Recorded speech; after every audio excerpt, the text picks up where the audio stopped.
네, 월스트리트 모닝 브리핑 함께하고 있습니다. 저는 이 밥알 찹쌀떡 백년화평 광고만 들으면은 너무 배가 고파요. 이게 뭔가 이제 약간 그 무슨 실험 있잖아요. 배소리를 들으면은 갑자기 막 이렇게 침이 나오고 하는 것처럼 저도 침이 고입니다. 여러분 출출할 때는 밥알 찹쌀떡 하나라도 운조 커피 딱 이렇게 한 잔 마셔주면은 너무나 잘 어울립니다.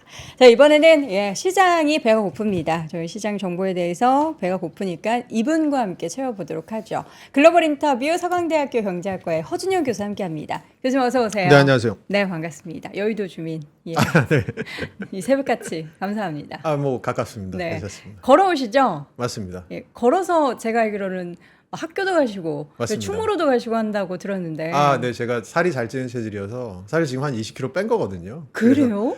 그래서 초등학생 한 명이 몸에서 나갔기 때문에 네. 그래서 다시 찌지 않기 위해서 열심히 와. 노력하고 있습니다. 네. 근데 그렇게 많이 걸으면 발 안 아파요?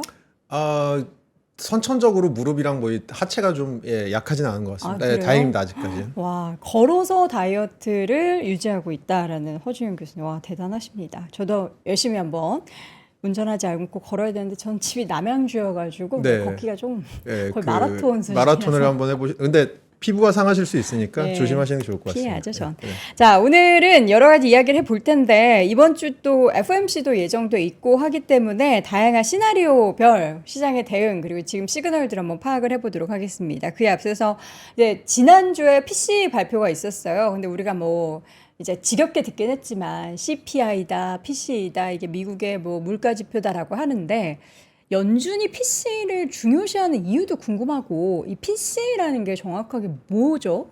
그러니까 CPI나 PC나 네. 가장 그 경제의 대표 소비자가 구매하는 어떤 베스킷을 생각해 놓고 그 베스킷 안에 각각의 가격들로 가중치를 구해서 네. 구하는 지수인데 CPI에 비해서 PC가 좀 더 자주 업데이트하고요. 분기별로 업데이트하고요.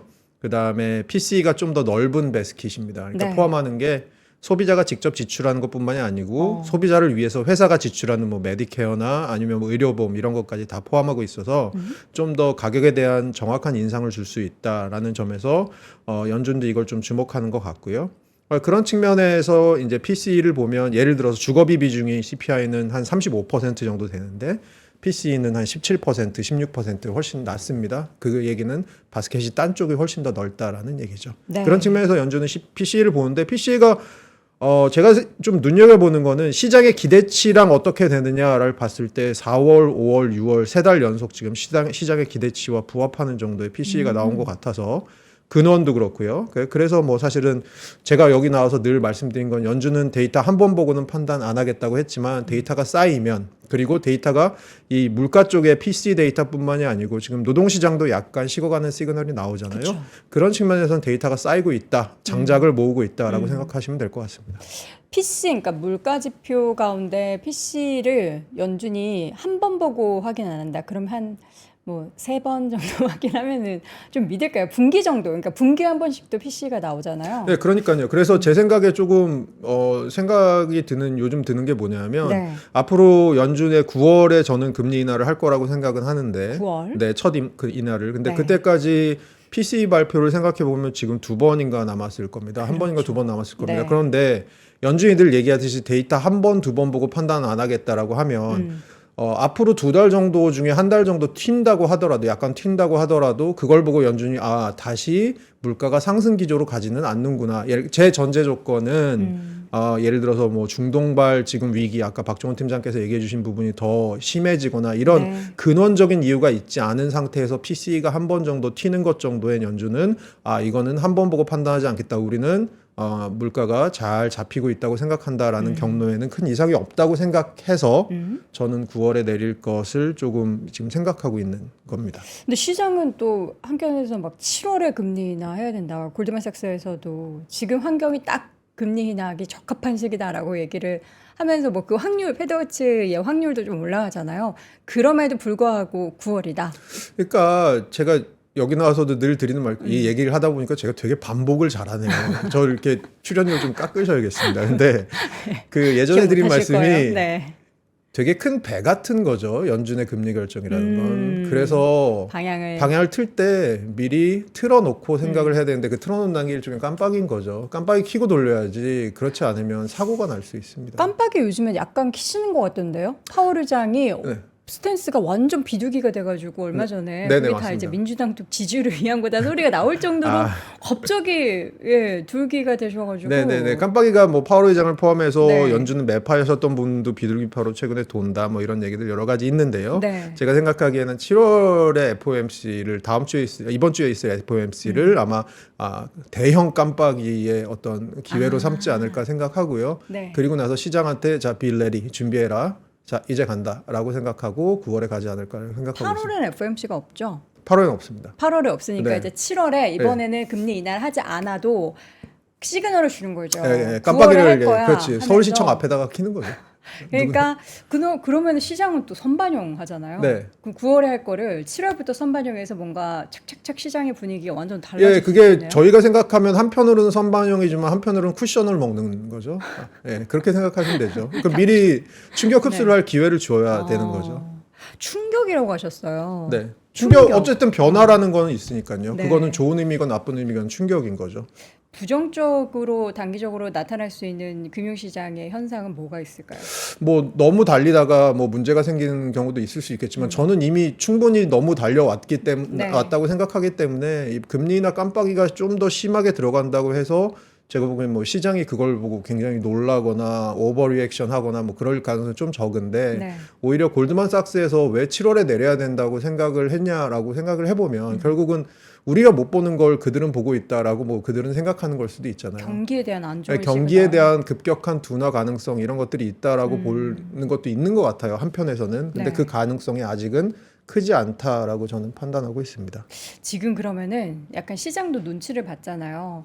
막 이렇게 살짝 이제 뭐 조깅 정도로 뛰다가 7월에 FOMC에서 이제 정말 그 대형 전광판에 깜빡이가 팍 들어오면은 그때는 뭔가 뭐 위든 아래든 방향으로 미친 듯이 막 질주를 할 것 같긴 한데 사실 지난주에 빅테크 종목들 막 엄청 출렁이고 그랬을 때 이제는 그래도 이제 단기적인 하락 이후에 좋아질 거야 싶었는데 이번 FOMC 끝나고 나서 어떻게 될지 저는 좀 잘 모르겠네요. 그리고 시장을 해석이 어떻게 될지. 그러니까 FOMC 끝나고 나면 저는 오히려 그러니까 저는 사실 금리 인하라는 것은 이미 시장에 많이 반영되고 있지 않나라는 이미 반영되는 반영됐다. 편이고 오히려 전에 출연했을 때부터 말씀드린 건 어쨌든 간에 각 기업의 실적이나 좀 각자 도생의 분위기로 가지 않을까라는 생각이거든요. 그래서 뭐 저는 개인적으로는 지금 M7 중에 조금 뭐 알파벳이나 테슬라 최근에 좀 좋지 않았던 뭐 이런 부분들에 대해서는 뭐 실적 부분이 알파벳은 실적 부분은 아니지만 테슬라는 실적 부분이니까 실적 부분이 조금 더 중요한 역할을 하게 되지 않을까라고 생각하고요. 그 금리 인하는 그런 측면에서 저는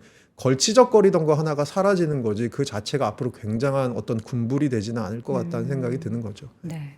지금 이제 빅테크 종목들의 단기적인 낙폭이 워낙에 컸다 보니까 물론 그들만 올라갔었기 때문에 뭐 이 정도 하락쯤이야라고 생각하실 수도 있는데 빅테크가 그렇게 하락하자 뭐 AI 거품이 이제 꺼지기 시작했다, AI 캐즘이다 뭐 이러면서 무서운 단어들이 막 등장하기 시작합니다. 그러면서 이제 실적 발표 이제 막 지난주에 M7 종목 중에 2개 했는데 이거 봐라 실적 이거 비용이 더 많이 있지 않냐 이거 돈 쌓아서 과연 뭘 할까 그러니까 다들 부정적으로만 회로를 돌리고 있는 것 같은데 교수님께서는 이 최근의 분위기를 어떻게 좀 보셨어요? 그러니까 한쪽의 스피커가 커지는 거지 그 두 개의 목소리는 언제나 저는 있다고 생각해요. 공존을 항상 하는데 공존을 한 상황에서 조금 반대쪽의 목소리가 커질 기회가 되면 그쪽 목소리가 커지는 거고 저는 일종의 그러니까 사실은 뭐 그런 부분이지 전반적인 대세에 큰 지장이 있을까라는 네. 생각은 늘 하고 있고요. 오히려 금리 팩터보다는 제가 생각하기에 올 하반기로 가면 갈수록 결국은 대선 팩터가 좀 중요할 것 같은데 그 대선 팩터가 중요하다는 건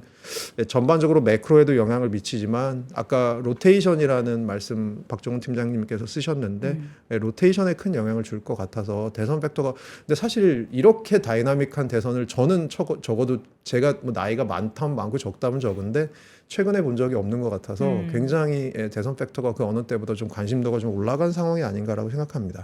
일단은 기업 실적이 제일 중요하고 금융시장에 주식시장에는 그 다음에 이제 더 큰 이것을 감싸고 있는 팩터 중에서는 대선 관련한 요인이 가장 크게 시장을 좌지우지하고 있는데 좌지우지해도 실적이 잘 버텨주면은 뭐 큰 폭으로 하락해서 다시 오뚜기처럼 그럼요. 돌아오고 할 거잖아요. 네, 그렇죠. 근데 지금 사실 실적 물론 이제 뭐 2개밖에 발표 안 됐다고 말씀드리긴 했는데 이게 나쁜 건가? 이 정도면 잘한 거 아닌가? 기대치가 올라와 있는 상황이니까요. 그러니까 오히려 그런 면에서는 조심해야 될 구간이기도 한 게 기대치는 이미 엄청나게 올라와 있으니까 눈높이가 많이 네, 높다. 웬만한 실적 정도에 만족을 안 하는 지금 시장의 분위기니까 그러니까 그런 측면에서는 조금 저희가 사실은 실망을 하는 게 뭐 절대적인 스코어에도 실망을 하지만 사실은 네. 내가 이 정도 내가 한 85점쯤 받을 줄 알았는데 82점밖에 안 나왔네. 근데 평균이 78점이네. 뭐 이렇게 생각하면 그래도 실망스럽잖아요. 네. 그런 측면에서 실망 아닐까라는 생각도 좀 들고 있습니다. 항상 이제 1등하던 친구가 보통 이제 1등할 때 한 개 틀리면서 1등했는데 3개 틀리면서 1등하니까 너 공부 요새 안 하니? 너 지금 정신 못 차려? 이렇게 하는 그런 분위기예요. 예, 제주에 떠오르는 사람들이 한 100명쯤 되는데 그런 예가 대부분 그렇습니다. 똑똑하신 분들이 주변에 저는 네. 아닌데 주변에 많습니다. 네. 그러니까 그런 지금 치부를 빅테크 종목들이 받고 있기는 한데 결국에는 이제 항상 그 미국 시장의 실적 시즌의 특징을 여러분들도 많이 겪어 보셨겠지만 미국은 한 7, 80% 많게는 80% 이상이 항상 시장 예상치를 상회하는 어닝 서프라이즈를 기록을 하잖아요. 맞습니다. 그 비율이. 그래서 보통 이제 시장에서 제시하는 가이던스가 워낙에 낮았기 때문에 그것을 상회하는데 지금 시장을 바라보는 그 참여자들의 눈은 되게 똑똑해져가지고 네, 맞습니다. 세부적인 데이터 보면서 이거 못했잖아, 네. 저거 못했잖아 하고 맞습니다. 다들 지적을 하고 있는 거죠. 네, 맞습니다. 트리플 악셀을 해도 중간에 약간 미끄러지면 안 되는 그런 상황인 거죠. 너무 어려운 그런 구간이군요. 네, 그렇습니다. 정말 이렇게 단 한 치 오차도 허용하지 않는 그런 시장 분위기는 그동안 많이 올라왔기 때문이다라는 걸로 해석해 볼 수 있겠고 그 AI 캐즘 얘기 나오는 건 어떻게 생각하세요? 저는 그것도 약간 설레발 아닌가, 너무 빠른 얘기다. 영레발 아닌가라는 생각이 약간 들고 있어요. 그러니까 그것도 지금 여동원 앵커께서 말씀하신 대로 네. 눈높이가 높아진 상황에서 벌어질 수 있는 일이지. 제가 보기엔 앞으로 AI 쪽에서는 갈 길이 여전히 멀다고 생각하거든요. 캐즘 오기도 전이다 네, 지금은. 오기도 전에, 네, 그렇죠. 그러니까 권태기 오기도 전에도 오기도 전에 헤어지자고 얘기하는 거랑 비슷한 거죠. 나 앞으로 한 3개월 뒤에 권태기 올 것 올 것 같으니까, 같으니까 우리 그냥 미리 헤어지자. 나 마음 좀 비슷하죠. 필요해. 네, 이러면서. 비슷하죠. 네. 모든 게 다 선반영되고 있는 금융시장의 모습입니다. 앞서 잠깐 언급해 주셨던 것처럼 내 살아생전에 이런 다이내믹한 미국 대선은 처음 본다라고 말씀하셨는데 뭐가 제일 다이내믹할 수 아니 뭐 있게 예를 들어서 후보가 TV 토론을 원래 9월에 미국은 하거든요. 그렇죠. 근데 이거 6월에 바이든이 먼저 하자고 해서 한 건데 그걸 말아먹고 바이든이 먼저 하자고 네, 했어요. 바이든이 하자고 했어요. 왜냐하면 지지율이 계속해서 트럼프보다 좀 덜 나오고 있었거든요. 오. 전국 단위 지지율. 그래서 네. 이걸 한번 뒤집을 기회를 잡자라고 해서 트럼프랑 제안을 한 걸 트럼프가 받아서 한 거고요. 그래서 했는데 망한 거. 민주당 입장에서는 좋았겠죠. 예, 민주당 입장에서는 준비도 일주일 동안 캠프 데이비드 들어가서 하고 했어요. 네. 근데도 네. 망한 거가 첫 번째. 두 번째로는 그 다음에 또 다른 반대쪽 편 후보가 피격을 당할 뻔한 거. 네. 두 번째. 세 번째. 그래서 현 대통령이 재선을 포기하고 다음 자기 부통령에게 그 엔돌스하고 그러니까 지지를 표명하고 물러난 거. 이거 굉장히 다이나믹하잖아요. 그러니까 우리가 살아생전에는 사실 없었지만 그 60년대에 닉슨 네네, 대통령의 있었다고. 당선 시기에도 요 비슷한 일이 있었어요. 네, 맞습니다. 그 전에도 한 번 있어서 미국 대선에서 이전에 두 번인가 후보 네. 교체가 있었고요. 둘 네. 다 후보가 인기가 없어서 교체를 한 거고 둘 네. 다 민주당이었습니다. 그리고 두 번 다 민주당이 졌습니다. 그러니까요. 네. 그런 통계를 또 보면은 이번에 과연 해리스 부통령이 해낼까? 근데 반대편이 뭐 그 당시에 반대편이 누구였는지 저는 잘 모르지만 네. 그 사람의 캐릭터는 잘 모르지만 반대편이 트럼프다. 그러면 결국은 민주당에게도 굉장히 결집할 요소가 되는 거죠. 결집이 근데 되고 있나요? 민주당 내에서도 100% 지지는 물론 100%는 만들기 어렵겠지만 100%는 아닌 것 같은데. 근데 어차피 이제 유권자들의 표심을 봐야 되는데요. 저희는 미국 대선 잘 아시겠지만 미국 대선은 선거인단 제도라서 네네. 어쨌든 간에 뭐 캘리포니아, 뉴욕 보는 거 별 의미 없습니다. 여기는 저희가 생각하는 블루 스테이트입니다. 그냥 언제나 민주당입니다.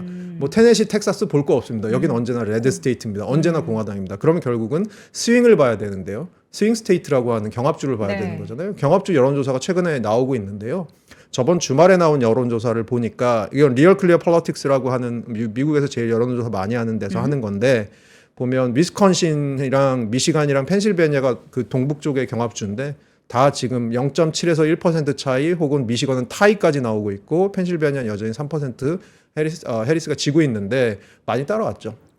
그래서 제가 보기에는 이 민주당의 결집이 마지막에 되는 것이 굉장히 큰 포인트일 것 같고요. 트럼프 2기만은 막아야 된다라는 움직임이 미국 내에서는 사실 굉장히 많거든요. 그런 것들에 또 기대고 있는 부분이 있는 것 같습니다.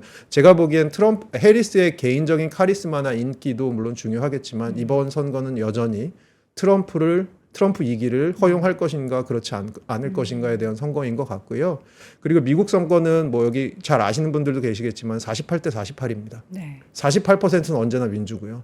48%는 언제나 공화입니다. 그럼 그 가운데 있는 4%가 4%를 누가 먹느냐, 그게 경합주에서 과연 어떤 스윙으로 나타나느냐인 겁니다. 근데 지금 경합주에서 어쨌든 뭐 트럼프가 우세하고는 있지만 그 격차가 많이 줄어들고 있다라는 거고 우리가 선거인단 항상 미국 얘기를 할 때 전체 국민들이 다 투표를 해서 이겨도 표가 훨씬 많아도 이게 선거인단에서 지면은 지난번 힐러리처럼 그렇죠. 트럼프가 네. 당선되는 그런 그렇죠. 모습이 만들어지는 그렇죠. 거잖아요. 네, 맞습니다.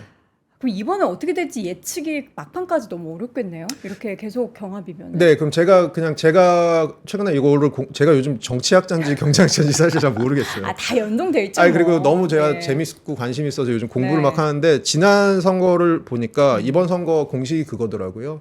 경합주가 5개입니다. 네. 제가 아까 말씀드린 위스콘신, 미시간, 펜실베니아에다가 조지아랑 애리조나까지 네, 5개의 경합주인데 이 중에 바이든이 사퇴하기 전에 선거 공식은 이 중에 미시간, 위스콘신, 펜실베니아 3개 이기면 이기는 거였습니다. 라고 계산이 됐었습니다. 네, 네. 근데 여기서 지금 차이가 붙고 있잖아요. 네. 반대로 트럼프는 어떻게 되냐면 조지아랑 애리조나 무조건 이기고 제가 지금 말씀드린 이 동북부에 있는 3개 중에 하나를 이겨야지 이길 수 있는 구도였거든요. 공학적으로 보면 네, 네. 선거인단 숫자를 세보면 네. 그러니까 그렇게 봤을 때는 지금 이 3개 경합주에서 해리스가 따라오고 있는 건 굉장히 고무적인 현상인데 문제는 하나 더 있습니다. 뭐예요? 지난 대선 2022년 대선을 보면 대선 이전에 1년 정도의 전국 단위 지지도에선 바이든이 트럼프를 넉넉하게 계속 이겼습니다. 그러다가 막판에 붙어서 사실은 그게 뭘까요? 샤이 트럼프가 분명히 있었던 것 같거든요. 근데 지금은 전국 단위 지지도를 보면 트럼프가 약간 앞서고 있거든요. 네네. 그런 측면에서는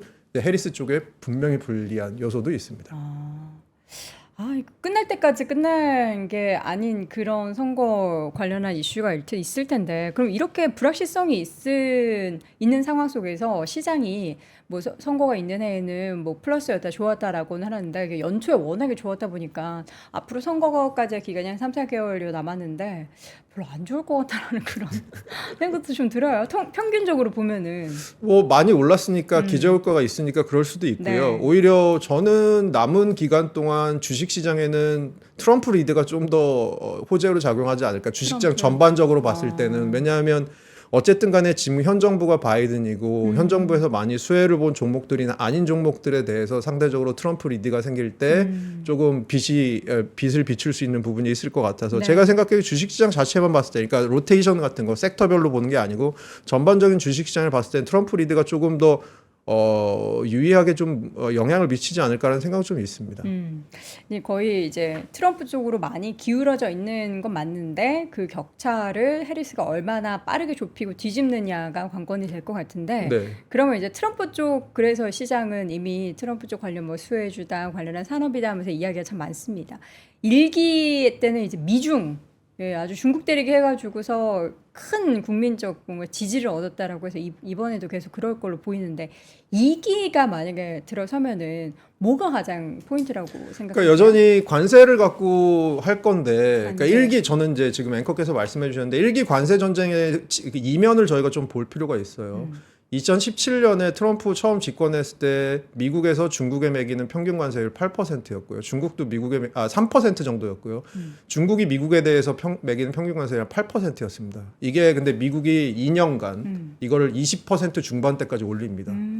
그러니까 중국도 따라서 보복 관세를 해야죠. 네. 올립니다. 그래서 둘 다 20% 중반까지 2년 만에 2019년에 갔거든요. 네. 이게 관세 전쟁의 첫 번째 라운드입니다. 네. 근데 그때 무슨 일이 있었냐라고 잘 생각해 보면 미국하고 중국하고 서로 주고받는 품목이 굉장히 달랐습니다. 이건 논문에 나오는 얘기. 굉장히 네. 잘된 미국의 논문에 나오는 얘기인데 뭐였어요? 뭐냐면 미국은 중국에 주로 농산물을 수출했습니다. 돼지고기나 수수 뭐 이런 걸 수출했고요. 중국은 미국에 보통 공산품을 수출했습니다. 네. 그러면 서로 관세 전쟁이 생겨서 길이 막혀버리면 무역의 길이 막혀버리면 누가 더 손해를 볼지를 생각해 보시면 누가 더 손해를 볼까요? 농산물이 더 손해를 볼까요? 공산품이 더 손해를 볼까요? 공산품 아니에요? 아닙니다. 공산품은 뭐죠? 수출이 막히면 뭐 하면 되죠? 창고에 넣어뒀다가 딴 쪽을 대체를 찾으면 됩니다. 그러네. 농산물은 농산물은 저장하기 신선도가 생명이기 어렵죠. 때문에 바로 수출이 나가지 않으면 망하는 겁니다. 그럼 그래 중국이 더 힘들었던? 미국이 더 힘들었죠. 왜냐하면 미국이 중국한테 농산물을 보냈으니까요.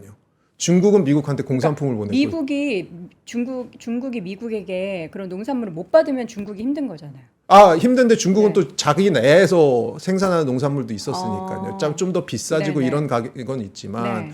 그래서 결국은 누가 더 손해를 봤냐라고 그 논문의 결과는 미국이 더 미국이다. 손해를 봤다. 그 미국에서도 특히 뭐가 손해를 봤냐? 농업이 손해를 봤다라고 얘기를 많이 하거든요. 수출을 못 해가지고. 네. 그런데 그래서 그 데이비드 아우터라고 하는 MIT 교수가 쓰신 논문인데요. 네. 대가세요. 언제 노벨상을 받아도 이상하지 않은 분인데 이분이 최근에 논문을 다시 썼습니다. 제가 보기엔 이분 민주당 지지자 같은데 다시 써서 네. 그렇게 했던 관세 전쟁이 실제로 미국 내 일자리 창출에 도움이 됐느냐라고 했는데 결론은 데이터 막 분석을 해보니까 네 분이서 대가 네 분이서 안 됐다. 별로 안 됐다라는 게 결론이었고요. 그런데도 불구하고 트럼프는 굉장한 수혜를 입었을 거다. 어떤 수혜를 입었을 거냐? 네.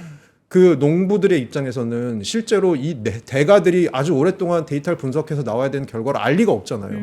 그러면 그분들의 입장에서는 센티멘트, 마음인 거죠. 뭐냐? 저렇게 파워를 가진 사람이, 저렇게 높은 사람이 우리를 위해서 저렇게 중국과 싸워주고 우리 산업에 관심을 가져주고 이거 결국 이게 트럼프 입장에서 굉장히 표로 돌아왔던 거고요. 결국 그런 측면에서는 실익은 크게 없었던 관세 전쟁이었으나 미국 입장에서는 미국은 실제로 그래서 농가에 3조 넘는 보조금도 줬었거든요. 그런 걸 다 알고 네. 그래서 그런 측면에서는 실익은 없는 전쟁이었으나 결국은 트럼프 입장에서는 굉장히 본인이 수혜를 받을 수 있었던 이런 전쟁이었다라는 논문의 결과들이 최근에 있거든요. 그러면은 이번에는 그런 얘기가 있어요. 미중 간의 관세 전쟁이 계속해서 펼쳐질 예정이지만 과거에 어쨌든 그러한 학습 효과가 있었기 때문에 그리고 이제는 뭐 수입 수출하는 품목이 좀 많이 달라져가지고 그때와는 결이 다를 것이다라고는 하던데 어떻게 달라지는 거예요? 이번에는 관세 전쟁을 좀 더 저는 하면 세게 할 가능성이 좀 있어요. 60%, 네, 100%. 60%까지는 사실 블러핑일 가능성이 좀 큰데 네. 미국에서 대통령 행정명령으로 관세를 추가적으로 부과할 수 있는 게 10%가 상한입니다. 그래서 뭐 60%는 뭐 이게 의회 통과하고 뭐 하면 할 수는 네. 있을 겁니다. 근데 60%까지 가는 건 좀 블러핑인 것 같고요. 그건 트럼프의 일종의 정치적인 제스처 같고요. 네. 그래도 관세 전쟁으로 여전히 붙을 것 같고 사실은 뭐 제가 여기서 그런 말씀 드렸는지 모르겠지만 민주당이나 공화당이나 미국의 지지자들에 상관없이 그러니까 중국에 대한 반중 감정은 지금 엄청나게 많이 올라와 있는 상황이어서 뭐 사실은 이 중국 대리기에 열혈 아주 눈에 불을 킬 것은 뻔한 일이고요. 아마 관세 전쟁으로 갈 거고 그리고 트럼프 일기 때 했던 환율 조작국으로 갈 수도 있고 네. 여러 가지 카드를 꺼낼 건데 지금 보면 트럼프는 다음 텀이 없잖아요. 두 번째 텀이잖아요. 그렇죠. 그 미국 수정법으로 이제 못 하거든요. 다시 두 이번이 번. 마지막 텀이거든요. 네. 그래서 마지막 텀이라서 마일드할지 마지막 텀이어서 나에게 내일은 없다라고 할지는 잘 모르겠습니다. 그렇죠. 트럼프 성격도 모르겠는데. 하지만 정책도 트럼프가 그럼 모르겠고. 이번 정권을 마무리하고 예를 들어 들어온다면 네. 마무리하고 트럼프가 가질 수 있는 건 뭘까라고 생각해 보면 사실 수많은 트럼프 키드들을 양산하고 아마 또 지금 이미 양산된 트럼프 키드들을 더 뭐 벤스도 부통령 지명자도 그렇고요. 제가 보기에는 그런 측면에서는 트럼프가 뭐 정치적 제스처를 조금 누그러뜨릴 가능성은 별로 없지 않을까라는 생각을 하고 있습니다. 그러면은 앞으로도 트럼프는 계속 중국에 대한 견제를 펼쳐낼 거고 정책적인 변화라기보다는 비슷한 스탠스에서 더 강화되는 정책이다라고 해석을 좀 해보면 될까요? 네, 그럴 것 같습니다. 그리고 중국은 여전히 미국이 움직이고자 하는 반대 방향으로 움직이고 있고요. 미국은 우리 말 좀 들어라고 얘기하고 있는데 중국은 우리 알아서 할 거야. 그럼 확실히 지금 최근에 중국 익스포저가 큰 기업들이 약간 계속 휘청휘청하고 좀 견제를 하고 눈치를 보는데 앞으로도 그럼 트럼프가 만약에 당선이 된다면 그런 중국 관련한 뭐 애플, 테슬라 항상 얘기를 하잖아요. 중국에 대한 비중이 큰 기업들 조심해야겠네요. 네, 그리고 최근에 중국이 그래서 뭘 했냐면 우회 수출을 했잖아요. 네. 공장을 멕시코에 지어놓고 공장을 한국에 지어놓고 이렇게 베트남에 지어놓고 우회 수출했잖아요. 최근에 철강에 대해서 미국의 바이든 정부에서 꺼내든 정책이 뭐 여기서 얘기됐는지 모르겠습니다. 있습니다. 그게 뭐냐면 이제는 원산지를 보는 게 아니고 나아가서 이게 우회 수출을 자꾸 하니까 앞으로 진짜 가장 워스트 케이스 시나리오는 그 대표자의 국적을 보겠다. 혹은 대주주의 국적을 보겠다라는 얘기까지 지금 나오고 있거든요. 그러니까 예를 들어서 한국에서 중국 기업이 만들어 수출했는데 그 기업의 대주주나 대표자가 중국인이다. 그럼 그건 우리는 중국 기업으로 보겠다라는 얘기까지 나오고 있거든요. 그러니까 사실은 이 무역 전쟁이 점점 디테일해지고 네. 스타일라이즈 되고 있습니다. 와, 이거 힘들겠네요. 빡세지죠. 진짜 더 힘들겠고, 근데 거기에서 뭐 우리나라 같은 경우에는 경합하는 그런 상품들 중에서 뭐 그래서 뭐 조선, 뭐 네. 수에다 뭐 이래서 여러 수혜주 찾기를 하는데 미국 주식 하시는 분들 입장에서는 이거 많이 좀 고려해야 될 상황이 아닌가 싶습니다. 비트코인 얘기도 많이 하는데 이건 뭐 트럼프 헬리 할 것 없이 해리슨 할 것 없이 두 쪽 다 비트코인 얘기를 하잖아요. 근데 선거는 돈 싸움이고요. 네. 해리스도 최근 들어 비트코인의 전향적인 움직임 조금씩 가져가는 게 저희가 슈퍼팩이라는 거 아시잖아요. 그 대규모로 모아서 제공할 네. 수 있는 정치 후원 단체. 비트코인 슈퍼팩들이 최근에 굉장히 큰 손으로 거듭나고 있거든요. 그러니까 해리스 입장에서도 두 가지 측면에서 이 비트코인 슈퍼팩들이랑 척을 지금 두 가지 측면에서 안 줬습니다. 첫 네. 번째, 나한테 올 게 안 오고. 두 번째, 혹시라도 저쪽으로 그게 갈 수 있습니다. 그러면 나도 점수 읽고 저쪽엔 점수 주고 이러면 사실은 굉장히 큰 거거든요. 제가 보기엔 그런 측면에서는 그 이미 성장해버린 비트코인 관련 가상화폐 관련 슈퍼팩들 무시할 수 없다고 생각합니다. 그러니까 미국은 참 그런 게 전 신기하더라고요. 그렇게 후원금을 주면서 꼭 이제 그냥 순수한 후원금이 아니라 뭘 이렇게 기브앤테이크를 한다면서요. 미국에서는 네. 로비가 합법이다. 잊지 마셔야죠. 그러니까 저는 그래서 그럼 우리나라에서 만약에 그랬으면 다들 뭐 정경 유착이다 뭐 이러면서 철컹철컹인데 네, 맞습니다. 미국은 그걸 대놓고 하다 보니까 그럼 돈을 많이 주는 그런 산업 쪽에서는 앞으로 여기가 더 뭐 각광을 받거나 혹은 이제 제재를 덜 받겠네라는 그런 기대감을 가져볼 수 있는 거고 그럼 앞으로 누가 되든 코인 시장은 더 좀 활발하게 전반적으로 되는 거예요? 보면 코인 시장에 대한 규제들이 조금씩 완화될 것은 분명한 트렌드로 보이는 거죠. 네. 알겠습니다. 지금 전체적인 시장 상황을 좀 마무리를 해보도록 하겠습니다. 저는 여전히 모르겠어요. 말씀해 주시는 그런 정치적인 불확실성도 있고 빅테크 기업도 안 좋은 게 없는 것 같은데 왜 이렇게 시장 힘들어할까? 원인은 하나인가? 그동안 많이 올라서?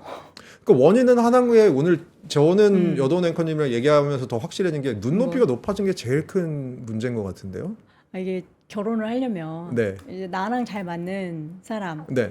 근데 제일 기분 나쁜 소리가 그거잖아요. 너 눈이 너무 높아. 네. 그렇게 하면 너 평생 결혼 못해. 아 그렇게 얘기하시는 분이 여돈 앵커께 계세요? 그 나쁜 사람들이네. 그런 얘기는. 근데 빅테크에 대한 투자자들의 시선이 이거잖아요. 아, 네, 아주 찰진 네. 비유, 굉장히 찰진 비유셨습니다. 아, 희생했습니다. 저를 네네네. 희생해서. 네. 근데 그런 상황이 아닌가. 네. 그러면 어떻게 투자자들이 눈높이를 낮출 수는 또 그건 없잖아요. 없죠. 예, 뭐 우리가 생각하는 수익률을 뭐 낮추거나 그럴 수는 없고. 네. 그럼 시장이 그걸 맞춰야 되고 기업이 그 투자자들의 눈높이를 맞춰야 네, 그렇죠. 어쨌든 수급이 들어오고 사랑을 받는 건데 네, 그렇죠. 그게 될까에 대해서는 향후 이제 뭐 하반기에 뭔가 빡 하고 터질 만한 긍정적인 산업별 그 모멘텀은 딱히 있을까 싶어요. 올 하반기에 굳이 터질 수 있는 게 있을까요? 저는 그렇게 뭐 크게 보이지는 않고요. 그러니까요. 예, 이미 잘 오고 있고. 그러니까 눈높이는 높아진 걸 낮출 수는 없지만 눈을 더 샤프하게 가져가야죠, 결국은.